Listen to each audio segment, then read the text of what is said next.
Olá, quinto ano, tudo bem? Vamos lá para a nossa aula de história conforme planejado de hoje.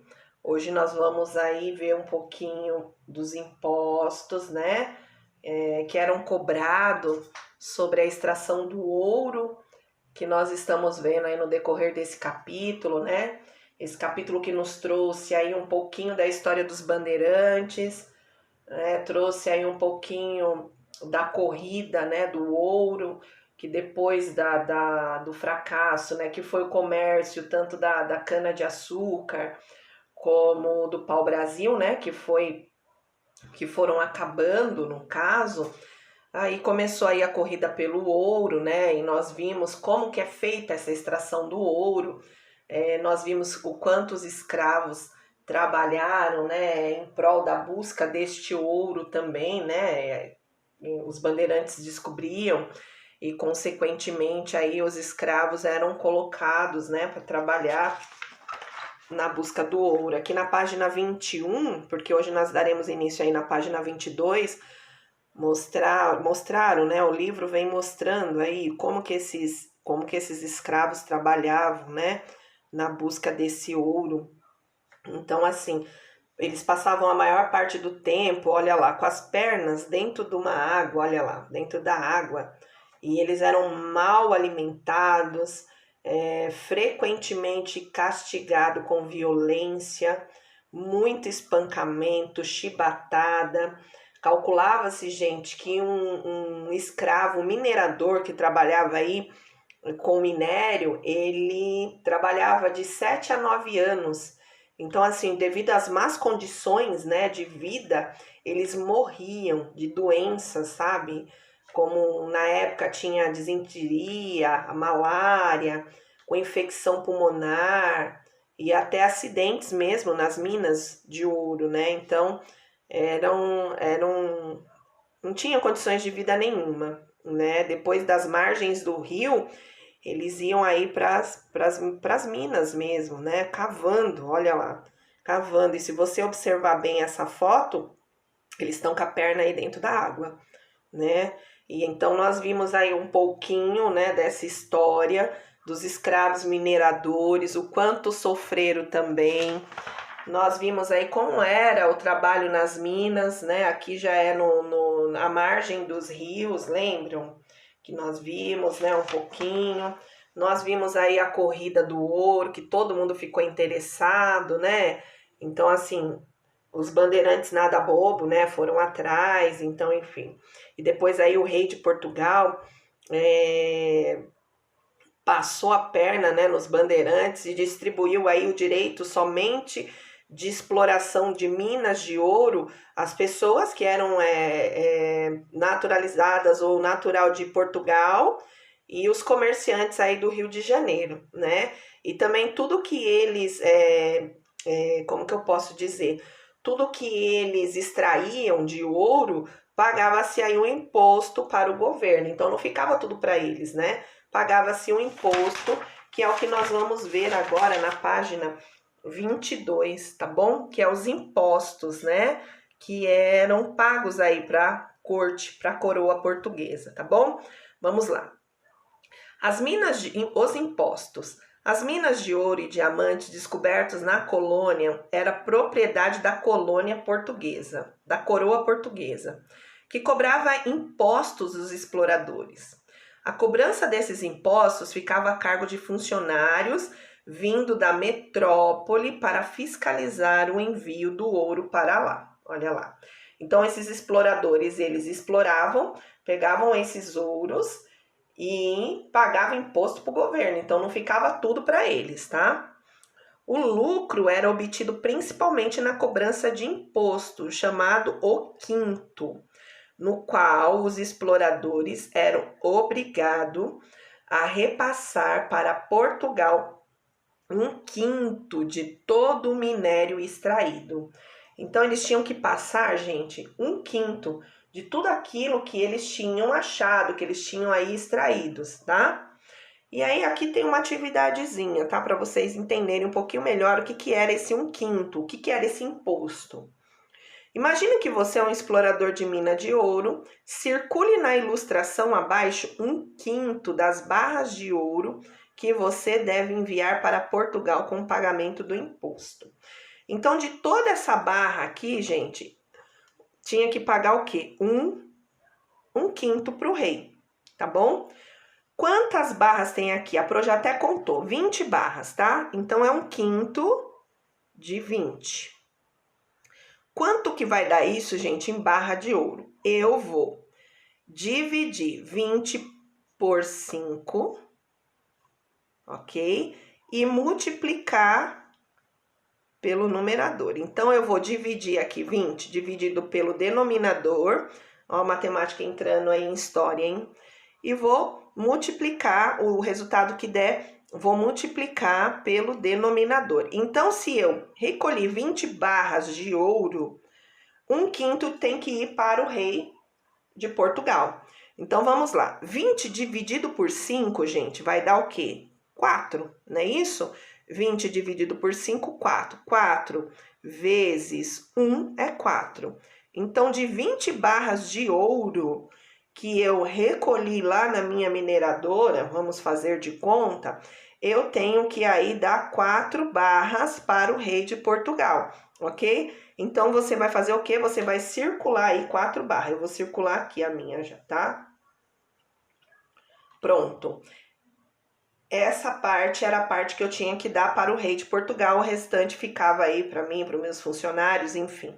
Tá bom? Então, esse era chamado aí o imposto chamado 1/5, tá bom? Então, tudo que se era recolhido era passado aí para o rei de Portugal, tá certo? Vamos para a próxima leitura. A maioria dos exploradores e trabalhadores das minas não concordava com o pagamento do quinto a Portugal e por isso tentavam esconder e contrabandear aquilo que achavam, né? Brasil sendo Brasil, né? Imagina se não, tudo que eles recolhiam, que eles exploravam, tentavam esconder aí da coroa portuguesa, tá? Na tentativa de evitar esse contrabando, Portugal resolveu criar as casas de fundição, tá? Tá até em negrito aí. O que eram essas casas de fundição?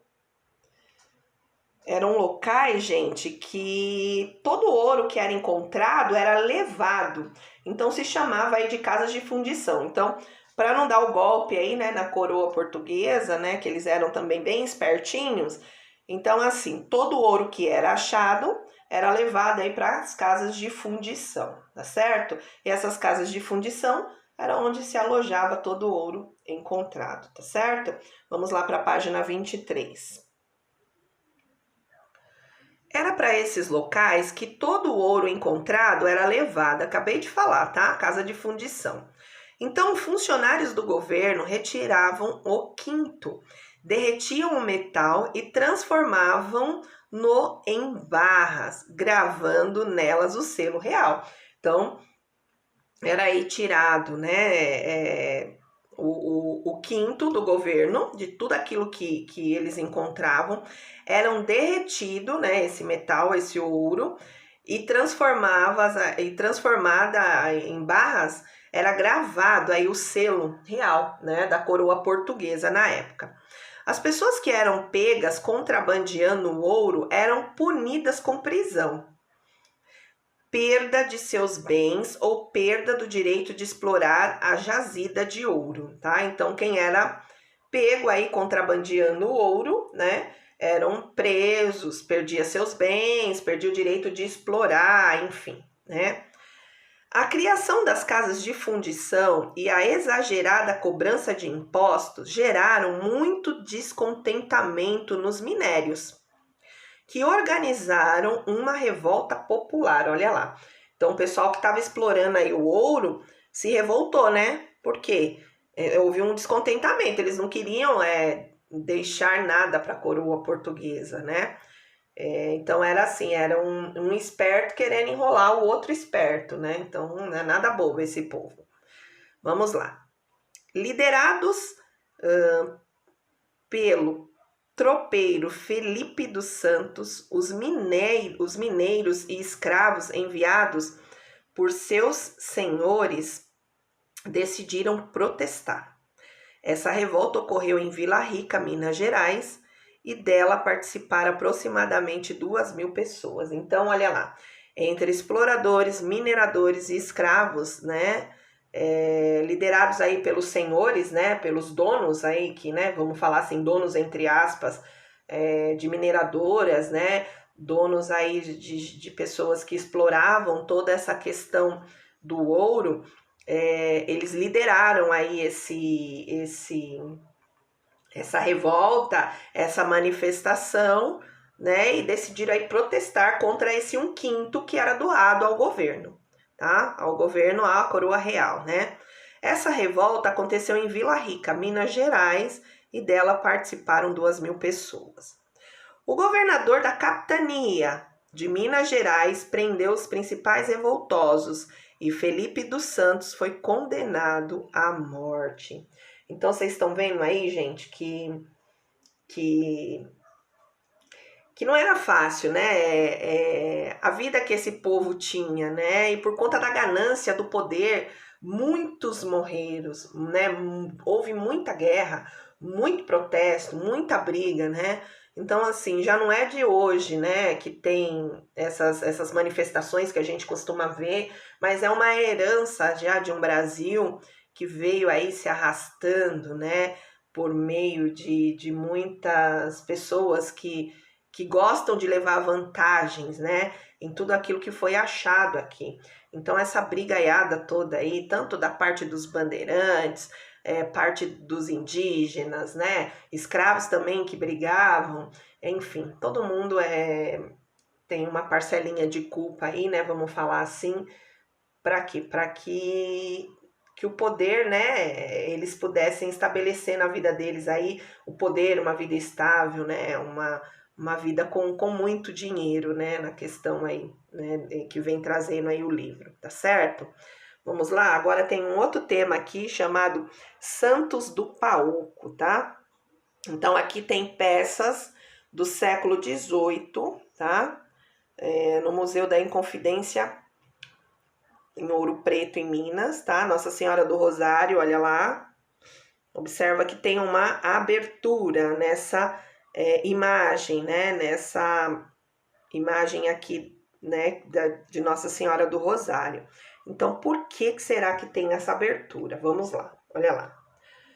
Santo do Paúco. Uma das maneiras mais utilizadas pelos mineiros para contrabandear o ouro que encontravam eram colocá-lo dentro das imagens de santos, esculpidas em madeiras e ocas por dentro. Então, olha lá, por que existe essa abertura? Para eles contrabandear o ouro. Então, eles achavam o ouro, né? Resumindo aí, Santos do Paúco, né? Achava o ouro e para contrabandear escondia-se dentro das imagens, né? De santos aí. As imagens eram conhecidas como Santos do Paúco.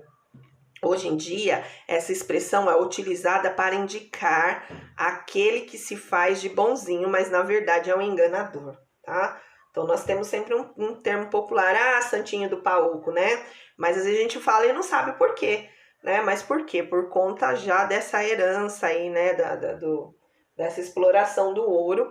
Todo ouro encontrado, né? Não todo, mas assim, ouro que se achava e para contrabandear, as pessoas, né, os exploradores escondiam aí dentro de algumas imagens feitas aí de esculpidas de madeira, né, em ocas por dentro, olha lá. Então ela era oca aqui por dentro e aqui dentro eles colocavam aí o ouro, né, e por isso que se usa a expressão hoje Santo do Paúco, porque para dizer que a pessoa é boazinha, mas no fundo ela é enganadora, né.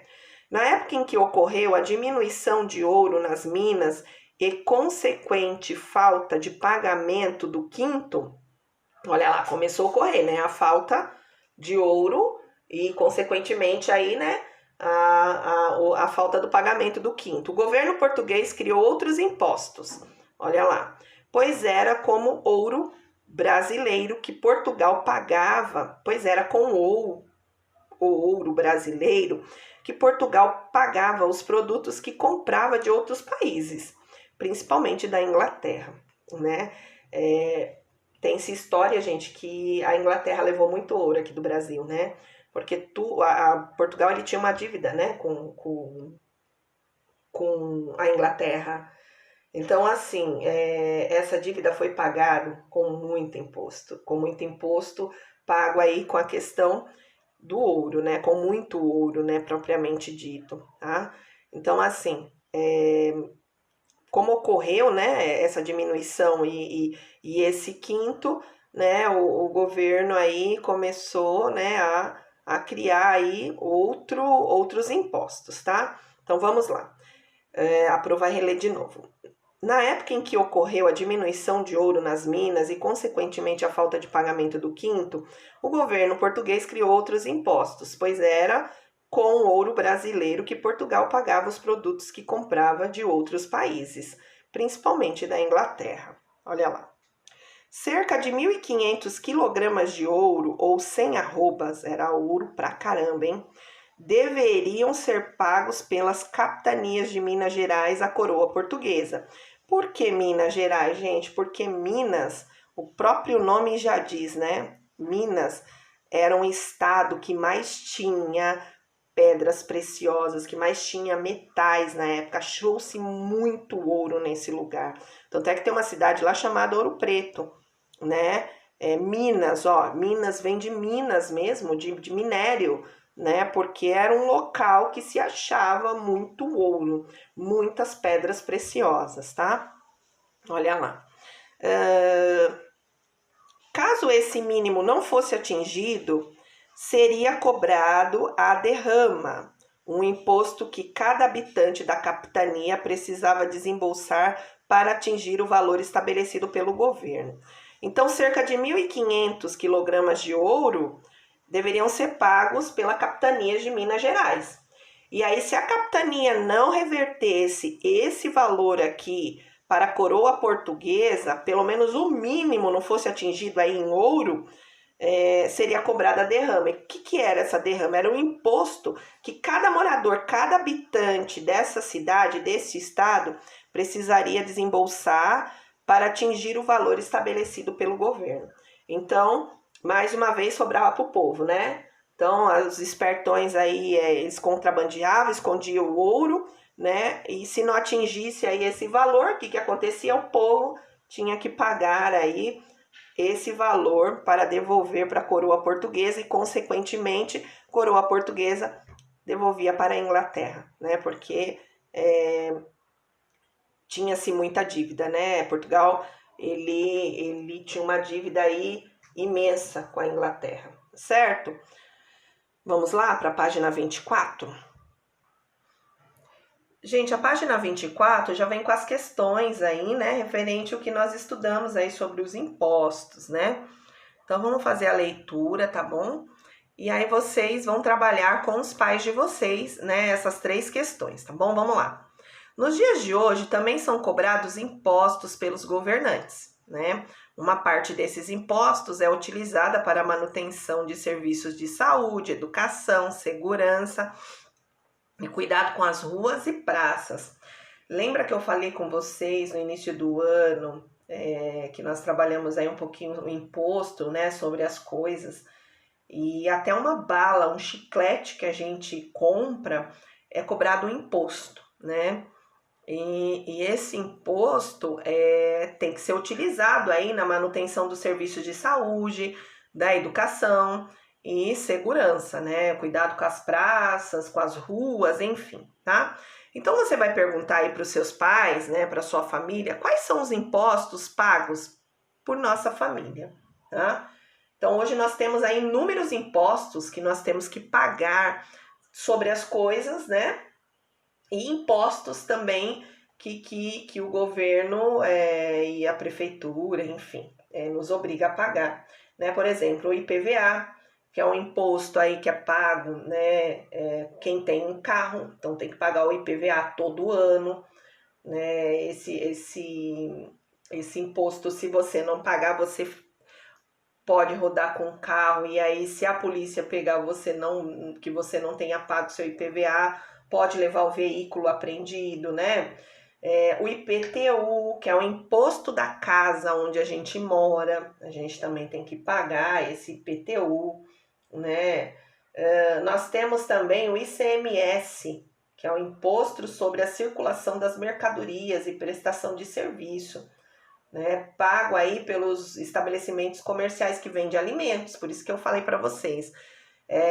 Depois, se a mãe ou o pai de vocês, quem for no mercado, peguem a notinha do supermercado, tá escrito lá, alíquota 18% do ICMS. Então, de tudo aquilo que pagou, aquela compra, tem aí 18% que é de imposto. Então, na realidade, se eu pago aí R$200 de compra, 18% desses R$200 fica para o governo, tá? Então, são aí 3 impostos, né, que a gente paga, né? Eu falo, né, enquanto professora, mas também falo enquanto, né, mãe, enquanto uma pessoa que tem uma casa, né? Então a gente sabe muito bem, eu e meu marido, o tanto de imposto que a gente paga, né, para o governo, tá certo? Então você vai pedir aí ajuda para os seus pais, a Pro falou aí alguns impostos que a gente paga, os principais, né? E você pode também utilizar isso aqui que eu falei para vocês, tá bom? Olha lá, B. Como o dinheiro pago nesses impostos é utilizado? Aí você pergunta também, tá? Mas a Pro vai dar uma explanação rápida aqui, tá? Esses impostos, eles são pagos para que o município, o estado ou o país tenha dinheiro para fazer melhorias, né? No local, na área de saúde, da educação e da segurança. Então, esses impostos que a gente paga sobre qualquer mercadoria que a gente adquire, tanto roupa, alimento, até a água que a gente usa, gente, é pago imposto, né? Energia elétrica também. Então, assim, tudo que a gente usa é pago imposto. E esse imposto, ele é direcionado ao governo, à prefeitura, ao governo federal. E tudo isso eles têm que reverter para nós em investimento na saúde, na educação, na segurança, né? Então, essa aqui é a resposta aí, né, da B. Mas pergunte aos pais de vocês também, tá? Para você poder responder aqui, tá? Olha a C. Para você é correto o pagamento de impostos? Na sua opinião, né? Gente, eu penso que não, né? Por quê? Seria correto, sim, se eles revertessem isso para nós em saúde, em educação e segurança. Só que a gente sabe que muitas vezes esse imposto que a gente paga sobre as coisas não é revertido para a gente, né? Infelizmente, aqui o povo sempre, né, se dando mal, vamos falar assim, né? Mas se tivesse aí, se fosse revertido para nós, tanto em saúde, tivéssemos hospitais maravilhosos, hospitais públicos bons, né? Escola com prédio muito bom, né? Com carteiras novas, enfim, né? Que mais? Que a gente, segurança, por exemplo, né? Então, assim, mas a gente não tem nada disso, é porque às vezes o governo, ele não investe, né? Nós temos aqui agora, né, na nossa cidade, né, de Cajamar, nós temos aí o prefeito que tem investido até, né? Então, tudo que ele tem feito aí em questão do uniforme escolar, apostila escolar que vocês têm recebido, material escolar, merenda, ele tem reformado aí algumas escolas, né? A nossa escola também entrou em reforma, e eu fiquei muito feliz por isso. Então, isso tudo é o imposto que é arrecadado na cidade e ele tem revertido em melhoria para essa cidade, né? Então, isso já me deixa contente, né? Algumas ruas aí eles têm feito, eles têm asfaltado, né? Iluminação na cidade ele tem colocado. Então, ele tem investido, né? Em alguns aspectos aí, né? Precisa melhorar muito ainda a nossa cidade, né? Mas a gente percebe que ele tem feito, né? Com a arrecadação dos impostos aí, ele tem feito, tá bom? Então, assim, se nesse caso, quando você vê que é revertido esse imposto, né, para nós, povo, eu sou a favor. Mas quando eu vejo que o imposto não é revertido em nosso favor, que o imposto fica por isso mesmo e a gente não vê melhoria em nada, então eu não sou a favor, tá bom? Então temos aí duas opiniões aí da professora, tá bom? E você pergunta pro pai, pra mãe, enfim, quem mora com você, o adulto que mora com você, se é correto pagar o imposto e por quê, tá bom? Aí você coloca a sua resposta aqui, tá certo? Vamos lá? Aqui, gente, tem 3 questões, tá? E aí vocês vão fazer no caderno, tá certo? Então vamos lá. Em sua opinião, o que mudou em relação aos impostos da época colonial para a época atual? Não mudou nada, né, gente? Aliás, acrescentou-se mais impostos, né? Para que o governo possa fazer algo, né, alguma coisa, né, revertendo aí em benefício de nós mesmos, então não mudou nada. Na época de Portugal, esse imposto cobrado, né, sobre o ouro era revertido para quem? Para a dívida, né, que Portugal tinha com a Inglaterra. Agora mudou um pouquinho, né, mas não mudou nada na realidade, né, porque todo imposto recolhido, a maioria das vezes fica somente para o bolso do governo, né, fica para o bolso aí da esfera federal, da esfera estadual, enfim, tá bom? Sendo um governante, o que você faria com o dinheiro arrecadado dos impostos? Com certeza, né, se nós fôssemos governantes e um pouquinho da consciência que nós temos, isso seria revertido em educação, em saúde, em segurança, né, revertido aí em prol da cidade, do estado, do país, enfim, tá bom? Então, eu faria isso com dinheiro arrecadado, tá? No lugar que você vive, os impostos são bem empregados? Tem sido agora nesses últimos tempos, né? Vamos falar assim, porque nós temos visto aí, né, muitas coisas que o governo não, o prefeito aqui tem feito, né? Então isso tudo é com dinheiro de imposto. Pode melhorar mais? Pode fazer mais? Pode. Mas em muitos anos que eu moro aqui no Cajamar, vamos falar assim, eu particularmente eu não tenho visto assim alguém que tenha, né, trabalhado, né, vamos falar assim, como esse prefeito que nós temos agora, né, tem revertido aí dinheiro do imposto em muitas coisas que antes não tinha na nossa cidade, tá bom? Então, tem sido bem empregado, precisa melhorar mais, né? Mas até que tem sido. Se não, o que você faria para mudar a situação da população? Acabei de falar, né? Melhoraria aí na questão da educação, que é o comanda o município, a segurança também comanda o município, a saúde precisa de hospitais, gente, hospitais bons, né? Também que precisa dentro do município, né? Melhoraria aí as ruas, as estradas que cortam o nosso município, enfim, tá bom? Então essas são as 3 questões aí que você vai responder em cima aí da explicação da Pro, tá certo? Agora nós vamos ver um outro assunto chamado a Revolta da Colônia, tá bom? E nós vamos conhecer um pouquinho o que era essa Revolta da Colônia, tá certo? Vamos lá. A Revolta na Colônia. Por volta de 1760, as minas de ouro começaram a se esgotar. Muitos mineradores deixaram de pagar seus impostos, causando dificuldade para a coroa portuguesa. E nessa época ela era muito dependente do ouro extraído no Brasil, pois comprava os produtos de outros países com o dinheiro levado daqui, tá? Nós vimos, né, nas páginas anteriores aí essa questão, né, de Portugal, que dependia muito do ouro aqui do Brasil, tanto para pagar dívida na Inglaterra, para pagar, para comprar mercadorias para trazer para o Brasil ou levar para Portugal, né? Então eles dependiam muito dessa exploração do ouro extraído aqui no Brasil, né? E esse ouro, gente, começou a esgotar, tá certo? E nós vimos lá, né, que antes eles tinham que pagar 1/5, né, os exploradores, aí os mineradores, e começou a esgotar, o que aconteceu? Eles não pagavam mais, e aí sobrou para quem? Para o povo, né?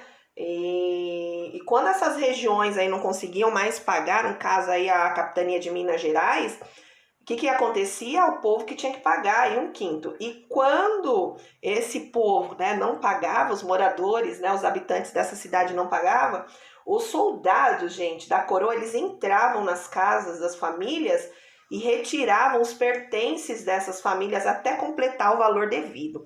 Pensem vocês, o pandedê, para não falar outro nome, que era, né? Por exemplo, o governo de São Paulo, vou dar um exemplo aqui, nós.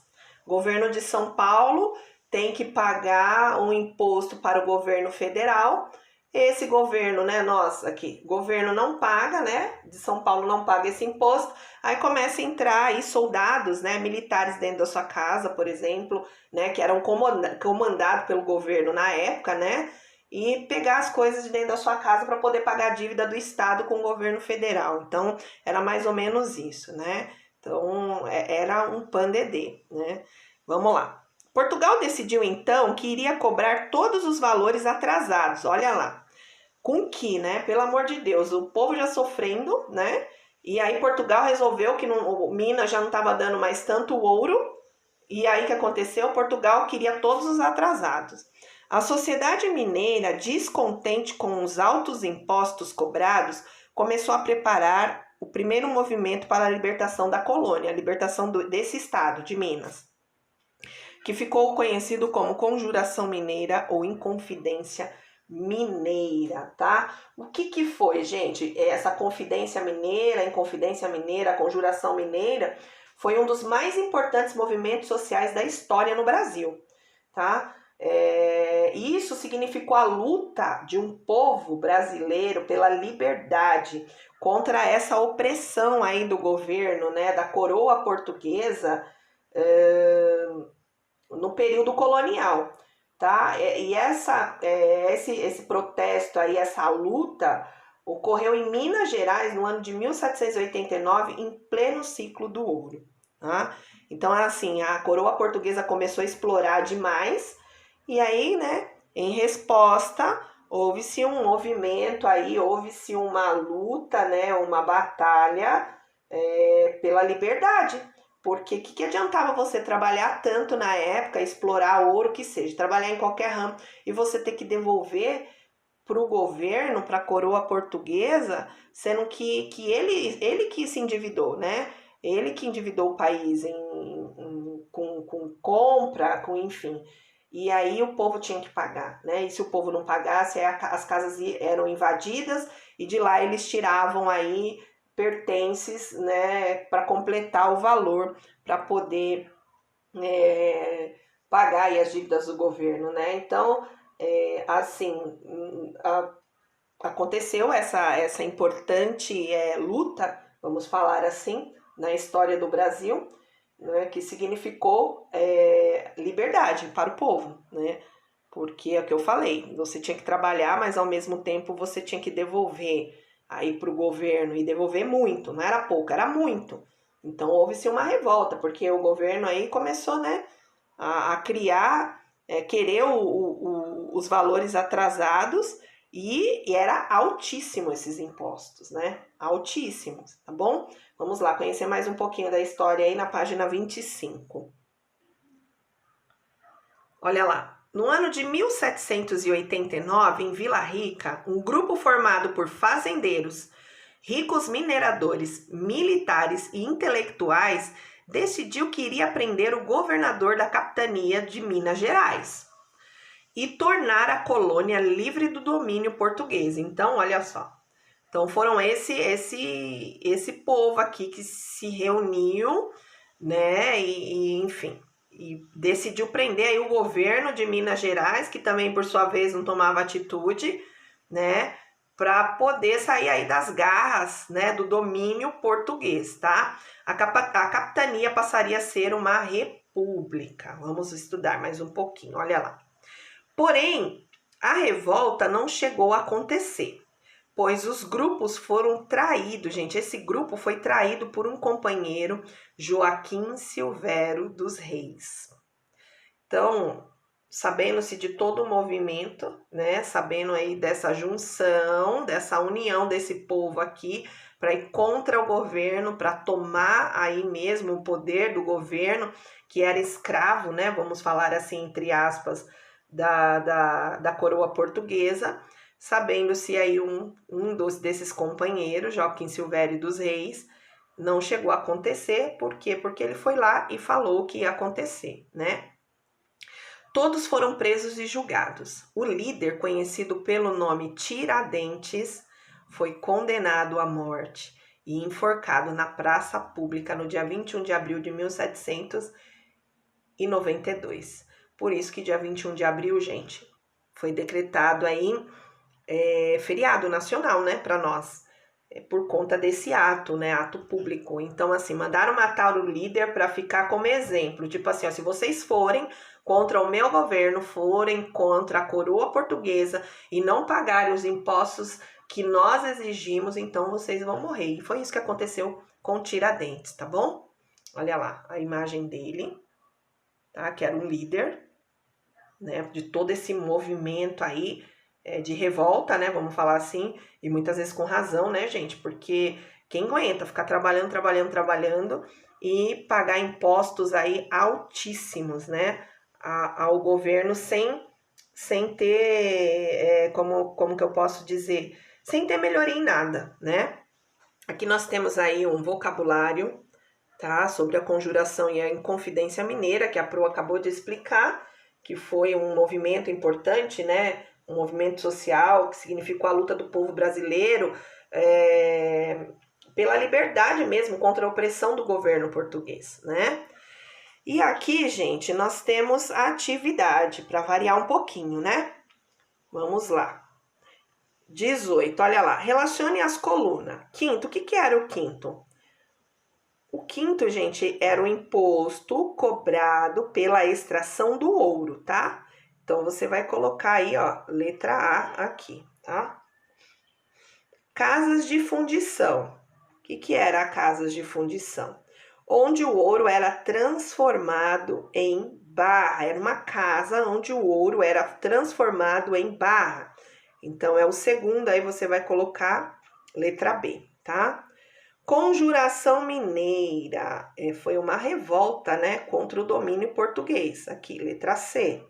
Derrama, um imposto que cada habitante tinha que pagar. Letra D aqui, tá? Então, foi o que a gente viu aí na aula de hoje, né? Alguns termos, olha lá. Questão 19. Pesquise as palavras mineiro ou coroa portuguesa para determinar as ações praticadas por cada um, tá?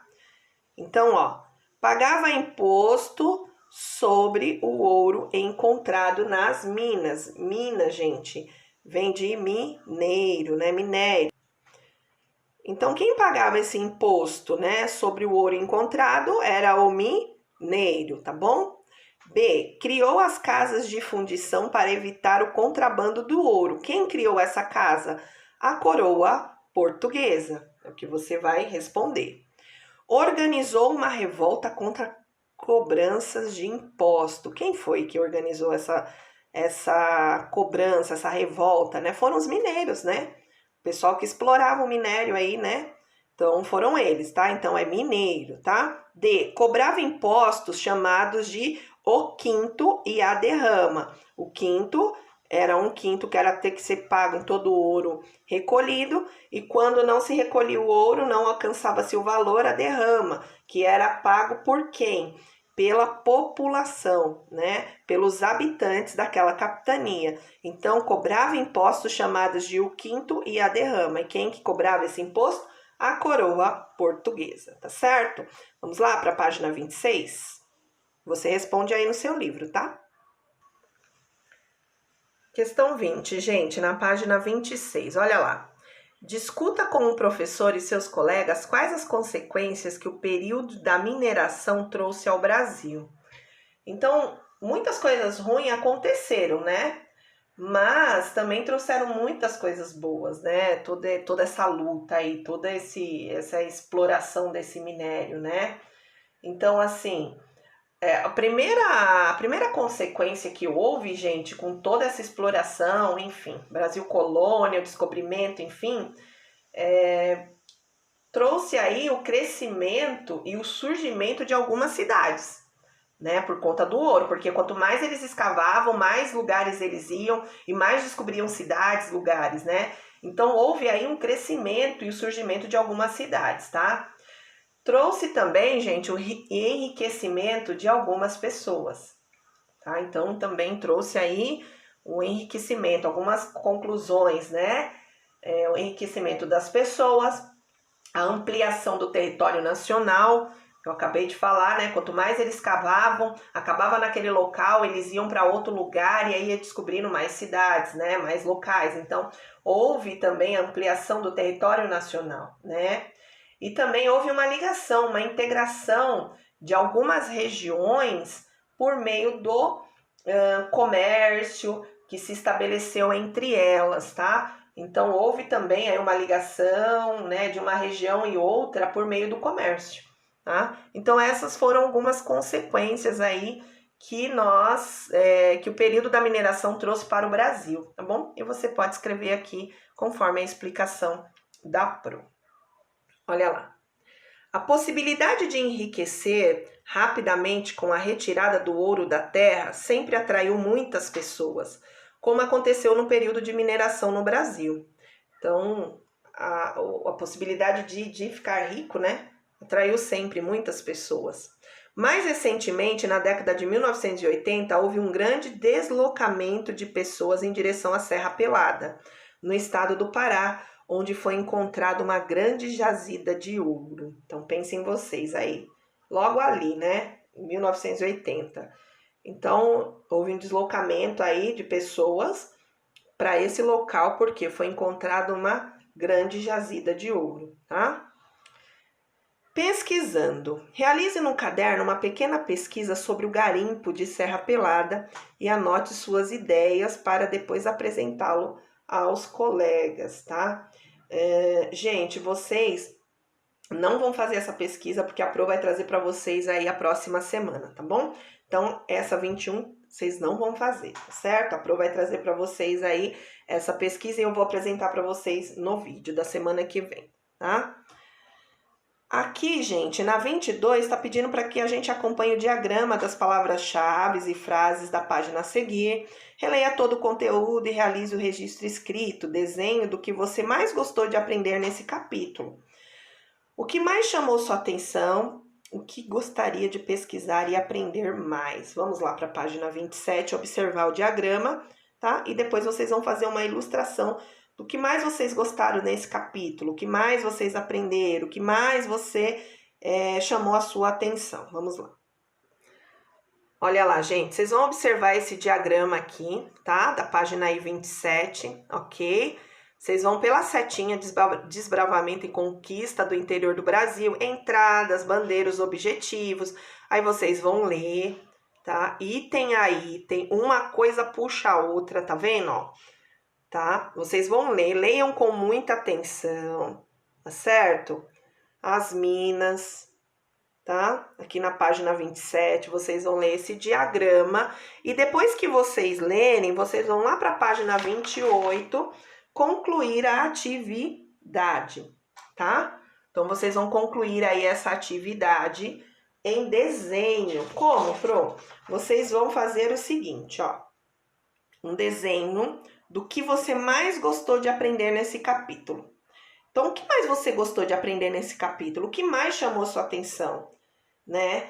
Então, vocês vão desenhar aqui nesse espaço da página 28 o que mais você gostou desse capítulo inteirinho que nós estudamos aqui de história, tá bom? Então, por hoje é isso, pessoal, tá? Semana que vem nós vamos partir aí para o capítulo 5. Nós temos um textinho aqui que nós vamos voltar a semana que vem.